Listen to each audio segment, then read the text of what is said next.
3 procès, c'est évidemment beaucoup. Pour nous, c'est un cauchemar qui recommence. Mais bon, on n'a pas le choix, donc on y sera, ne serait-ce que pour affirmer notre grande conviction que Maurice Agnelet est l'assassin d'Agnès et qu'il a fait disparaître son corps. 37 ans après la disparition de sa sœur, Jean-Charles Leroux dit ne plus avoir espoir de connaître la vérité.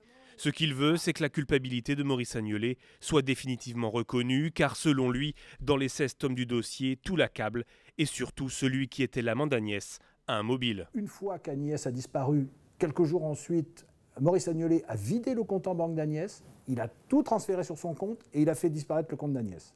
Maurice Agnelet a été condamné en appel à 20 ans de réclusion criminelle pour assassinat, une condamnation jugée inéquitable par la Cour européenne des droits de l'homme. C'est ce qui a permis ce 3e procès, car problème dans cette affaire, le corps d'Agnès n'a jamais été retrouvé et il n'y a aucune preuve. Ici, il n'y a rien du tout. Ce n'est pas la question de la disparition du cadavre, c'est le fait qu'il n'y ait aucune scène de crime. Et du coup, ce procès consiste ni plus ni moins à dire « Regardez Maurice Agnelet, est-ce qu'il est honnête? Est-ce qu'il a menti? Il a une sale gueule, donc c'est lui le coupable. » C'est intolérable. Âgé aujourd'hui de 76 ans, Maurice Agnelet va demander l'annulation de ce procès. Pour sa défense, impossible de juger cette affaire s'il ne peut être établi où, quand et comment Agnès a disparu.